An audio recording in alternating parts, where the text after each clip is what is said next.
What if you were the living embodiment of all pervasive peace? What if all sentient beings all around you increased their vibration towards harmony by merely being in your contact?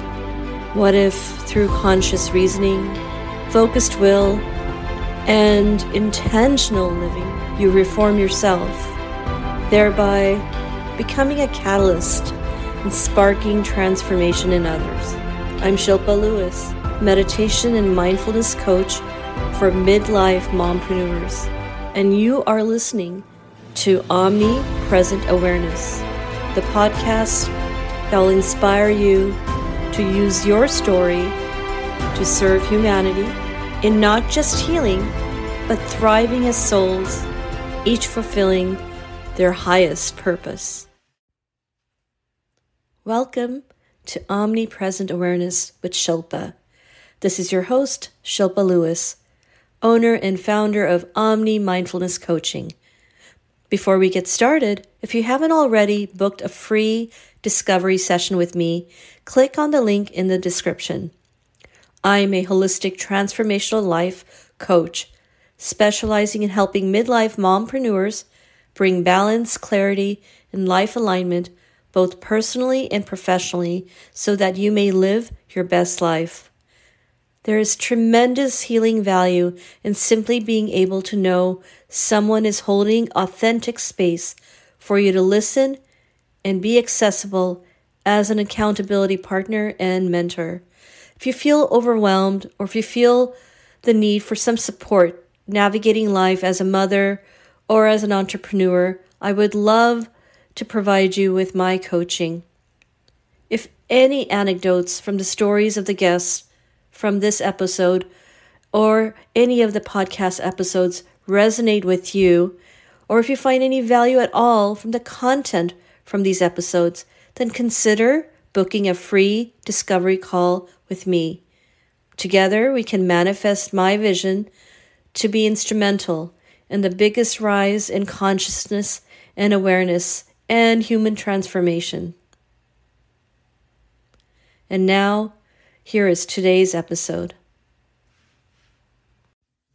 Next up, my very first Omnipresent Awareness podcast guest, Magda.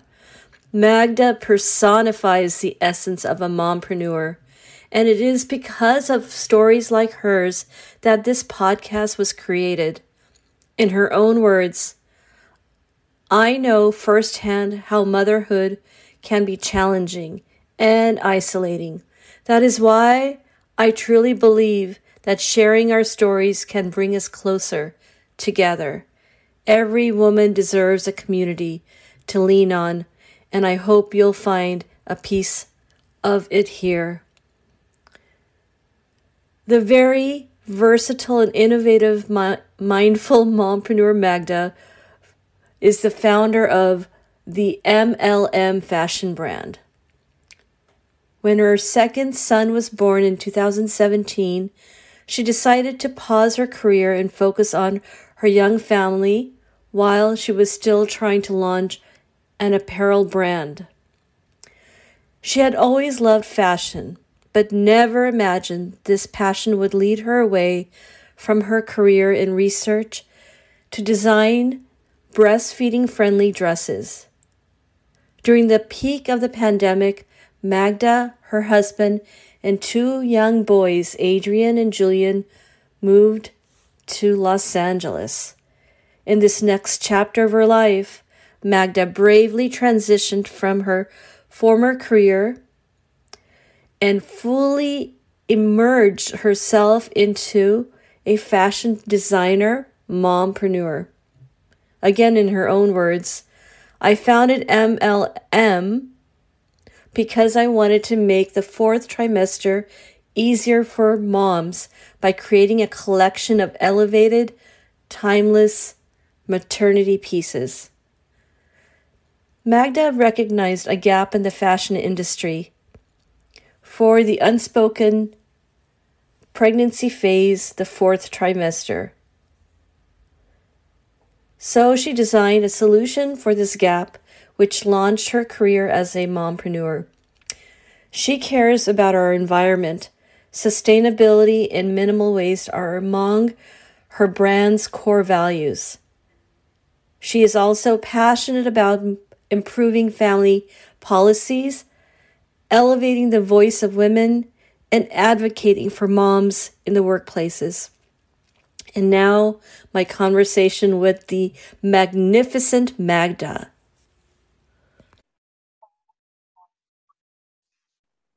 Hello, Magda. Thank you for being on this podcast on the topic of emergence. Hello. Hi, Shilpa. Thank you so much for having me. I'm so excited for this conversation. Me too. Well, perhaps we can start by having you share a little bit about your backstory, where you got started, and any highlights of your journey as a mompreneur. And then we'll tie it back to the topic of the month, which is... Sure. Yeah. So first of all, let me just say that I absolutely love the topic of emergence. It's very relevant to my personal story, also growing up in Poland, in Europe, and moving over here to my experience as a mother and transitioning or pivoting from being in a professional corporate setting into trying to be my own boss. So I really, really love that topic, and I think that we'll have a great conversation. So a little bit about me. My name is Magda Morales. I am originally from Poland. I currently live in Los Angeles with my family, my husband, and my two sons, who are 4 and 7. My professional training is in political science and research. But when I became a mother, I made a decision to try and do something else that would allow me to spend more time with my young family and also fulfill my creative passions. So I kind of started thinking about how to do it and what to do when my first son was born about 7 years ago. And finally, after a few years of, doing research and trying different things and having lots of conversations with other entrepreneurs and different industries, I decided to quit my corporate job. That was in 2017 is when my second son was born. And I set out to launch a breastfeeding and pumping friendly fashion label. So now we're in 2021. My brand has been, on the market for about a couple of years. And I'm really, really excited what's ahead of us. Absolutely. That is exciting and so relevant and needed for a target of moms who don't have those needs often fulfilled. Absolutely. And, the more I think about why I started the brand and my inspiration behind it and many, many conversations I've had since then with moms in my own circle, in my community, but also in Hey Mama community and other virtual communities that both you and I are members of, I realized how much time we spend talking about being pregnant and the belly and the bump and how gorgeous, how beautiful, and then that baby that comes out, so perfect, so beautiful. But then there's relatively less conversation about the postpartum period, right? So like what happens to a woman's body once that baby comes out, right? And I think that is not only reflected in the lack of conversation. There's more and more. I'm not saying that, nothing has been done. I think there's a lot of women who realize the importance of talking and supporting moms in that fourth trimester, which is the trimester immediately following the birth of your child. There is a lot more conversation happening now than let's say 3 or 4 years ago, but we can still do better. There's still a lot more that can be done in the field. So, at MLM Brands, like my mission is to designed for women in that fourth trimester. I think there's a lot of brands that design for pregnant women, but there's still a lot of room left on the fashion market for brands that specifically designed for women's changing bodies, in the postpartum period. So, this wasn't my initial sort of thought and the why I went into doing what I've done. The beginning of my journey was a little bit, I don't know, selfish, but it kind of came from my own experience. I worked in a corporate environment. I had my first son and I had to go back to work at 11 weeks. So I had to figure out a way to pump. Now, back then we lived in Chicago, so I loved wearing dresses. And, the summer in Chicago is so short, like you only get 2 months and then back to North Face jackets for the rest of the year. Yes. So I wanted to design a dress that was versatile enough for me to wear to the office, go into a presentation, but also allow me to pump at work. I had to pump about 3 to 4 times while I was at work. So while the beginning of the brand was a little bit selfish, you could say, seeing the growth of the brand, especially in the last few months, the appetite for our designs and the messages that we received from moms that wear our dresses, and the requests for expanded sizing and more varied assortment of breastfeeding-friendly dresses, it really makes me think that, we're doing something right.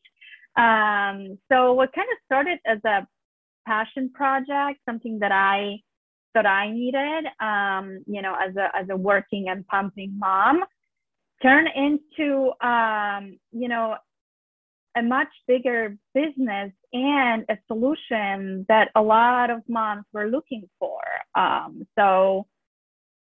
So yeah, that's kind of, the backstory and how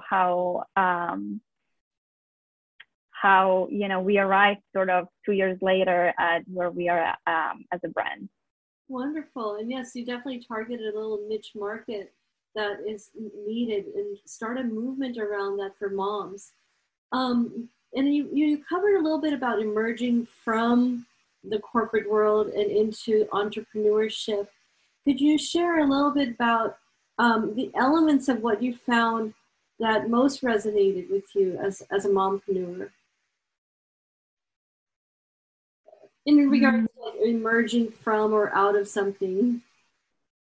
Yeah. So, it all happened, very naturally. So when I think of Magda, let's say 15 years ago, right? I was, in college or finishing college, grad school. I never thought I would not work in an office environment. I saw myself as dropping my kids off at daycare and going to the office and doing what I thought I loved. And then, something just shifted inside of me once I became a mom. That's not something I planned for. I've had a great and solid example of women around me, my mom, included, that were doing both, right? They were working and raising kids and dropping kids at daycares and doing work for the day and then coming home and being mothers. So that's how I saw myself. And then when I became a mom, something just shifted inside of me. I couldn't bring myself to leave my kids for the whole day. I would drop them off at 8 a.m, pick them up at 6. And I struggled. I struggled because I had this internal, conflict. Hold on, what's happening? That's not what I planned. That's not how I envisioned my life, but I struggled so much at work. I miss my kids. I truly no longer want to be at work. I want to be with my kids, and I don't want to miss in those early years of motherhood. I think, you know, now a few years later, when I think about it, I realized that that sentiment that I started feeling back then had a lot to do with the fact that I grew up in Europe. I grew up in Poland, and yes, I did see my mom. I saw my parents work full-time jobs, but they were also home. My mom was home every day at 3:15. My dad was home at 4. So that allowed our family to have balance. Like my parents were full-time working parents, but they also had time for a bike ride in the afternoon and, you know, home cooked meal every other day, etc. And the other reason why I felt the way I felt was because I married my husband, who has been pursuing his medical career for ever since we got married. So he's always worked very long hours, which left me solely responsible, for my kids. And it was, that I feel like that these two experiences kind of contributed and led me to make a decision to leave my corporate job and focus on my young family and, you know, try and launch a brand that supports moms who choose to breastfeed or pump at work. It sounds like not only did you come up with a solution that helps other moms in terms of finding the balance they need when they are, say, away from home, yet trying to breastfeed, and being more compassionate to themselves, or mindful of what that journey is like on the fourth segment of your pregnancy, which apparently doesn't really get talked about. I agree with that, because my personal journey was just as challenging, and I can resonate with this feeling that I didn't see myself someone who wanted to ever leave my corporate job. I thought I worked so hard to get to this top ranking position. Yes. And I had this identity crisis. Like, my son needs to know that my mom is this one thing. And I can see that ultimately became about balance. Like, dropping him off was so painful. So I what I'm hearing is that the balance became one of your whys, and also wanting to be with the children and being more independent. Would you agree that the balance is huge? The balance, yes. I think it's really just, you know, it's really hard. It's really hard to make that decision. And I think that, you know, it's a very personal decision. Like, every family is different. And what worked for me might not work for the next person. But I think ultimately recognizing that we want a change, that we deserve a change, that women should be able to, because I think part of the reason I felt the way I felt was that, you know, in the United States is one of the very few countries that doesn't offer paid maternity leave. And yes, you know, you can argue that you can have 12 weeks if you're lucky. But I remember, you know, I had a full-time job, and all I could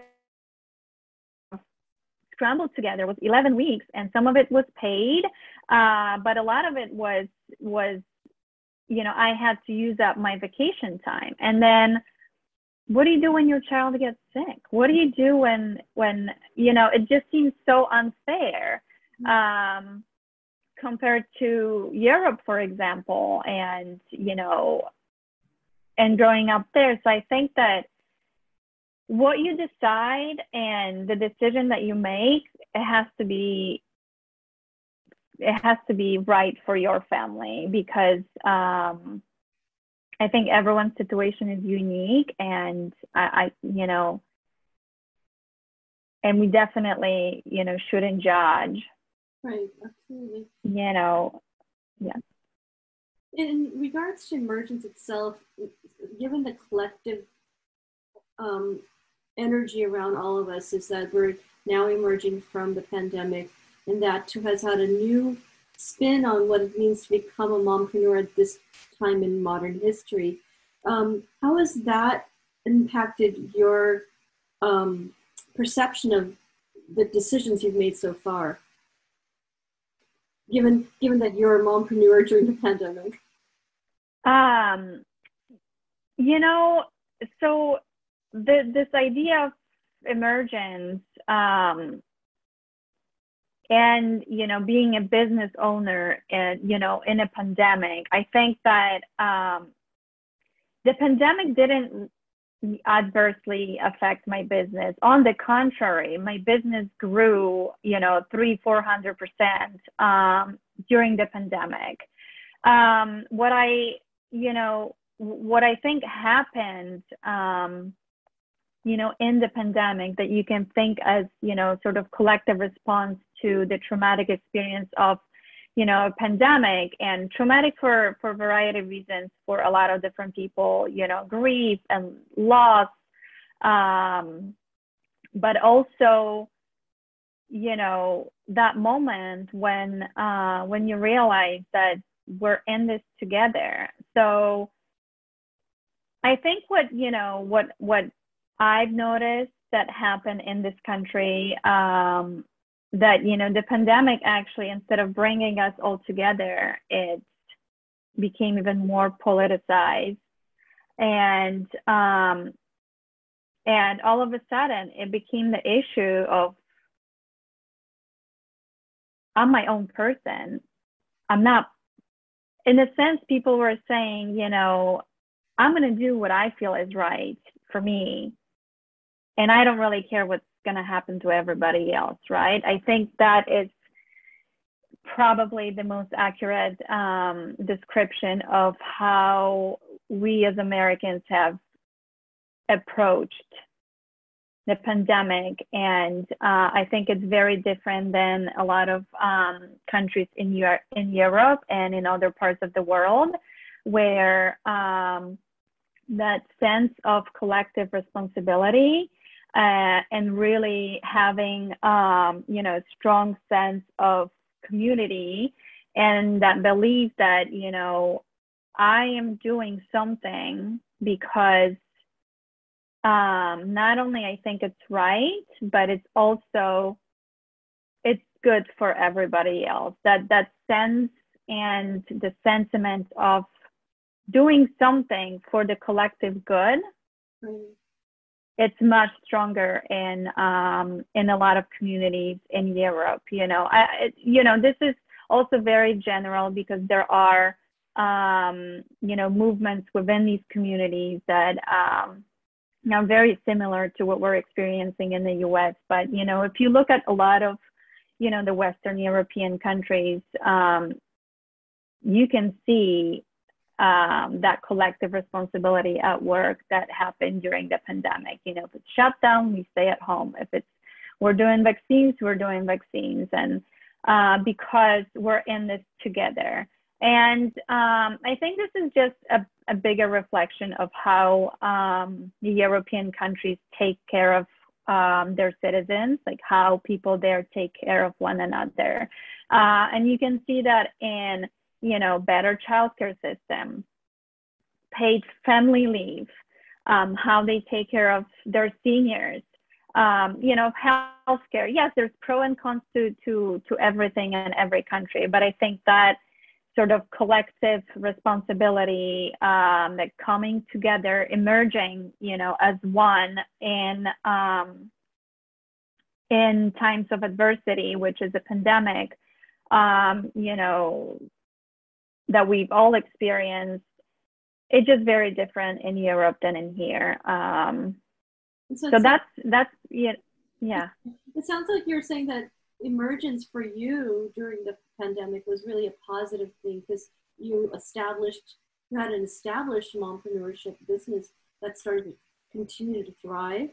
But it also sounds like your new perspective on being or holding value for the collective. Holding value meaning that each of us has a responsibility to helping another. And particularly, it sounds like in the European countries, women get more support in their journey as a mom? Yeah, I believe so. And, I personally didn't become a mom in Europe. I've always been a mom in the United States, but my sister has, her kids. They're about similar age to my kids, and it's a completely different experience. But, something that also like popped into my head, and I meant to mention this as you were speaking, I think the positive for my business that emerged, in the last few months was, and I think it has to do with the pandemic, is that, being a fashion business and manufacturing our dresses in the US, in Chicago, they're designed here in LA and made in Chicago. We work with women. That's one of the things that I absolutely love to do, is always hire women to work with. But, I think the pandemic really made some customers look differently at how and where garments are made. And it has to do also with the, tremendous delays that a lot of fashion giants have been experiencing, because the shipment from overseas, I mean, they've been like, they've had months and months of delay. So I think that one of the positives that came out of the pandemic was that, a lot of members of our society turned to support small and local businesses, and that includes businesses like mine. I think that, maybe before they didn't want to pay 10, 20, 30 bucks more for, a dress that was made in the US, but kind of seeing, the impact of the pandemic, on a global scale, it made some customers reevaluate how they shop and who they support, and I think that's really important, and it's really beautiful. Absolutely. I found myself getting local farmer boxes more frequently, and just because I didn't want to go to the store as often, but then getting fresh organic vegetables was a value from a local business. So going Absolutely. going back to the big picture topic here, which is mindfulness, as we apply that in our entrepreneurship as women, could you share what modalities of mindfulness, if any, that you have incorporated in your life, and how that affects not only you, but those around you? Yeah. So, and if you have anything else to say, please do share.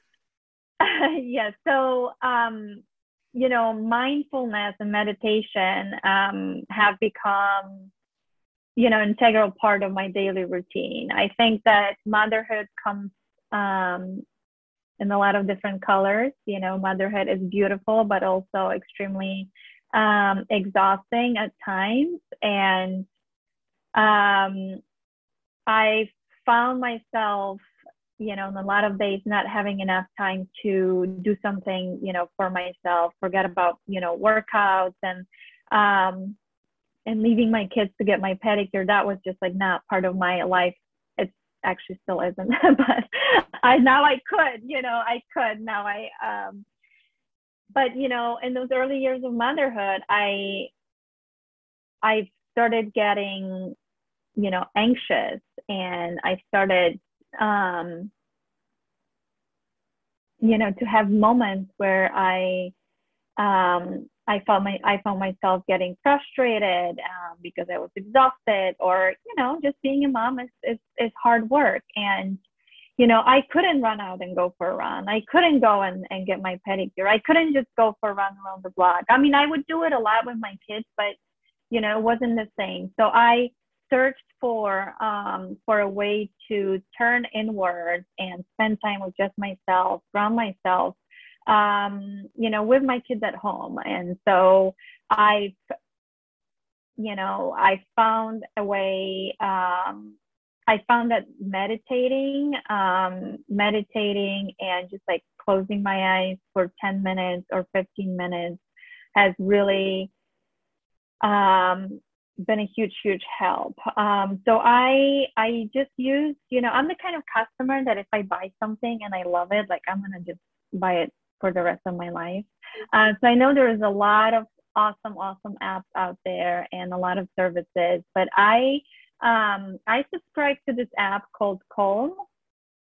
Yes.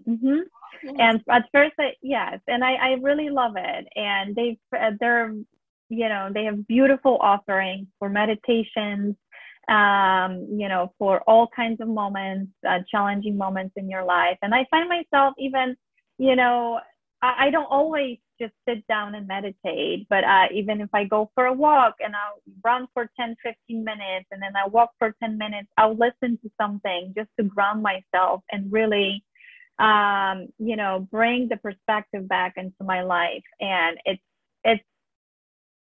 been wonderful. I can't even describe it, but for example, yesterday I felt stressed out. I felt like I had a lot to do, and not enough time, right? Such common experience for a lot of us. But I also was feeling tired, and I kind of forced myself to still go for my walk, or rather I should have gone for a run, but I was like, you know what, just get out there, Magda, put your headphones on and go for a walk. You're gonna feel so much better. And this is such a different sort of reaction and mindset than Magda's mindset, like let's say 2 or 3 years ago, where I would just like let those negative thoughts like spiral out of control. I would probably end up crying. And just to have that ability after 3 years of meditating to say like, okay, I'm feeling upset. Hey, we all feel upset sometimes, whether it's the hormones or something else. It's just a bad day. We all experience it. What can I do to try and turn that around? And it's very, very simple, right? I'm just hearing that, just like got goosebumps, because you're right. Yes. I mean, we get so caught up in our head. Yeah. Yes. Oh, and I always thought it was just me. Like I have so many thoughts, so many tabs open in my head all the time. And to have that skill, which I also try to teach to my kids, dude, we all get upset. We all get frustrated. We all, have situations that irritate us. But, the one powerful tool that we have as, human beings is how do we react to that situation, right? It is our, superpower, you might say, is that I decide, like, am I going to let that person bother me, or am I going to take a few deep breaths, take a step back, think of, how awesome my life is, how, wonderful of a person I am, and just move on, right? Like people will always have opinions about you. Or, there'll always be situations that challenge us in uncomfortable ways a lot of times. And it is, it's up to us how we handle it. But, hearing even myself talk right now, like that was not me 3 years ago. And I truly, truly believe that every day taking, 10, 15 minutes and to just listen to something calming, to some music, the Calm app. And I'm not advertising for the Calm app. I'm sure other apps have just as wonderful resources, but I really love. Sorry, just to interrupt, but what's interesting about the Calm app and many of those apps that are out there is that they can touch upon so many facets of your life. Like you were saying, I go for a walk. I can do a walking meditation. Yeah, absolutely. And I feel they're specific yet general enough that no matter who you are, they apply to you. I think it's truly I think it's really, really amazing. But all that to say is that, becoming mindful and is a skill, and anyone can learn a skill too. Not everyone can be a master, but I think that you can learn something at a decent level, right? And I think that has been really, really helpful for me. And I remember being skeptical at the beginning. I'm like, oh yeah, I wonder how, how that's gonna help me, right? But it truly has, and it continues to have a huge impact, on how I deal with things on daily basis. Well, interesting you should say that, because meditation often appears on the surface to be somewhat esoteric to people, or some people think of it as too like woohoo spiritual stuff, but there is an actual neuroscience behind how over time, like you said, it took 3 years, but the old Magda would have had a very different reaction. There's been some rewiring, some neuroplasticity that's now you're having a different reaction or a different response. Yeah, I wholeheartely believe in that, because that's what happened to me. And I'm not, I'm not I am somewhat spiritual, but, not to an extent like some people are. I just think that our brain is a very, very powerful, organ. And I do believe that, how we think about our life and how we think about others, manifesting things is it's powerful. One last question, then we'll segue to the final question. But sure. During this last 3 years, as you described, you had started on your journey, perhaps even before you realized, with meditation, mindfulness. But when the pandemic hit, was there any influence of the mindfulness and meditation and how it helped you emerge through that process? Well, I think that, perhaps, the pandemic, and how all of a sudden we were all at home with, my kids. There was a month where my husband was actually doing telehealth, from home. So, and we were in Chicago. So it was middle of the winter, well, not middle of the winter, but, it's cold in Chicago until June. So I think that was the moment when I literally said to myself, there's no other choice but to learn how to get through the day gracefully. And that's when I really started regularly turning to, to my meditation sessions. So I would meditate in the morning. First thing I opened my eyes, I used to open my email and calendar first thing in the morning. I really changed that. We were now all working from home, and so there was that extra time as well. But also turning to meditation at the end of my day, and just kind of doing a body scan of how I was feeling and how the day went. And also throughout the day, some of my friends joke right now, but whenever someone comes to drop something off, or it's like, oh, Magda, you always have this music going on and candles and all that, and I'm like, you're right. And so what happened is that another reason I love, and I'm not selling the Calm app, I promise you, but I love all the music, the music that they have there, the soundscapes, but also collaborations that they do with different artists. So I'll put that music on, and it's so soothing, it's so relaxing. Even my kids, typically they would say Alexa, play Highway to Hell, or something that they're, listening to at the moment. You can see them sort of responding. Yes, responding, and they play and they enjoy it, and they'll ask, about the music, and, as well as candles, just to sort of set the mood that is soothing and relaxing and comforting to all of us, because we all really, really needed that, especially at the beginning of the pandemic, where it was hard to know what was happening, right? So I think, that's how the pandemic, affected my personal meditation and mindfulness journey.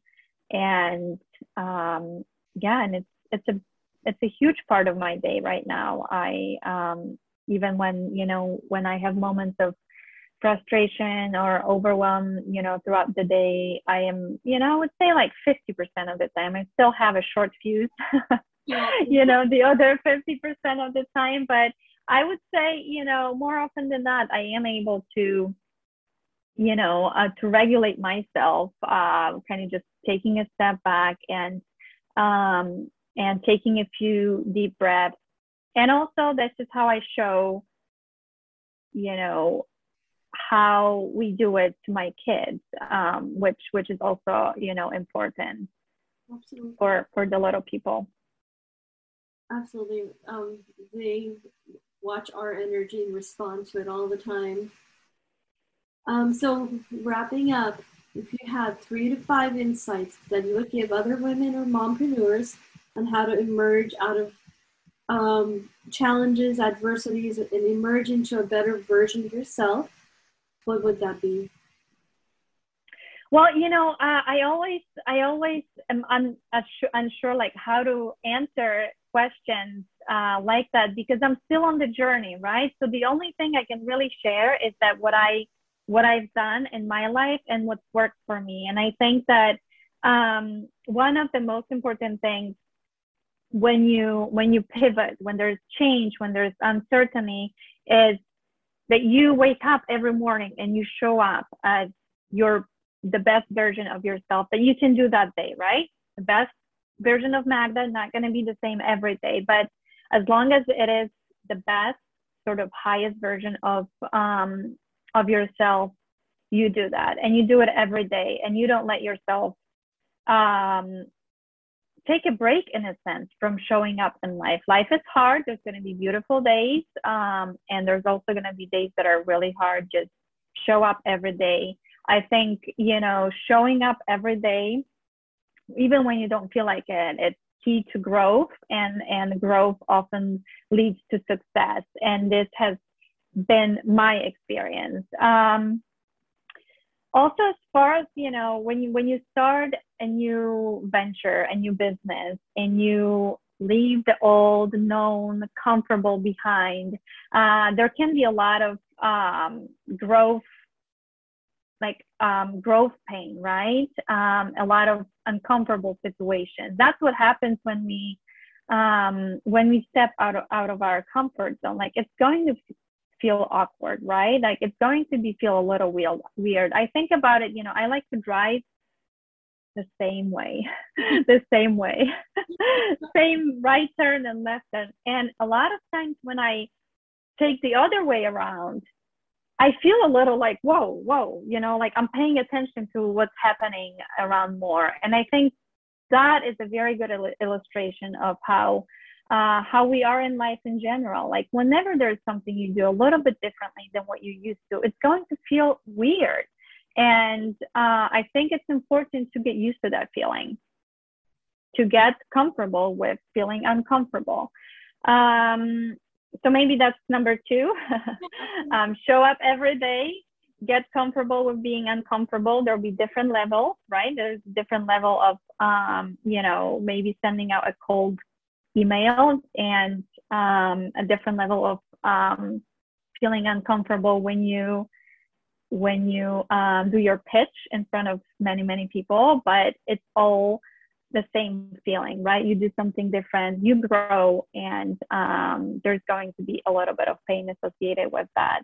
And a third thing I would say, what I've done, even when I felt like I wasn't sure what to do, was to do something every day that could benefit me as a leader, as an entrepreneur, or my brand. And so a lot of days, when I was starting, and it was just a lot of research about maternity fashion and maternity fashion market, was it didn't feel very productive, right? I was just kind of like reading about things. So I think that, in moments like that, I would like listening to a podcast, learning something from, another leader that is, somewhere farther in their journey, somewhere maybe where, where I would love to be, or I would just love to hear how they made it there. So, things like that. As an entrepreneur, you wear many hats, photography, copywriting, social media, all these things. And there's so much to learn. And I think that, learning a little bit of what it takes to run, a business is what I've done pretty much, every day. Yeah. Wonderful, wonderful, beautiful points. Being present in all of those really is what ties it together also. And I see that you are allowing yourself to remain present. Yeah, I think, I think you have to. I think that,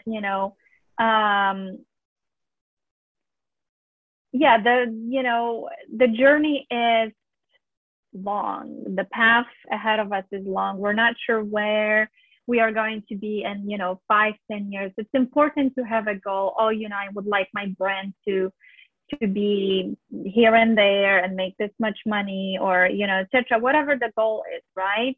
It's very personal as well. But I think that, being in the moment and sort of recognizing where we are right now and how far we've come, right? It's so easy to say like, oh, I'm still not there yet. I still don't have this many followers. I still, don't have this many sales. I still don't have this many clients.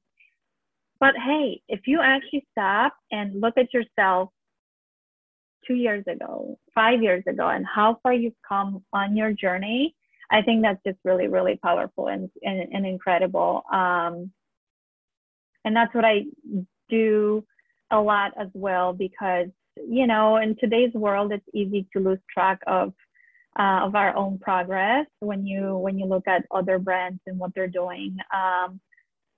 But everyone is different and everyone's journey is unique. And I think recognizing that you are making progress, that you are making difference, and how far, you've come from like day one, it's very powerful. That is wonderful, Magda, and I agree on all counts, particularly that we are on this journey. And I'm continuing learning. This version will hopefully be more evolved even a week from now. Yeah, totally. But I think it's important to like recognize, oh, I didn't know that back then, or that used to make me feel very uncomfortable. And you look at me now, right? Yeah, absolutely. Well, thank you, Magda, for this incredible... Oh, thank you, Shilpa. I loved it. I can't believe this was even a podcast interview, because it was such a fun conversation. That's right. I want to call them conversations. They're not... Yes. People really think of each other and like respect each other and just coming together like-minded and sharing their journey. Yeah, thank you. Thank you so much for having me on today. You're most welcome. Thanks again for tuning in. For anyone interested in Magda's beautiful work, there will be a link in the description.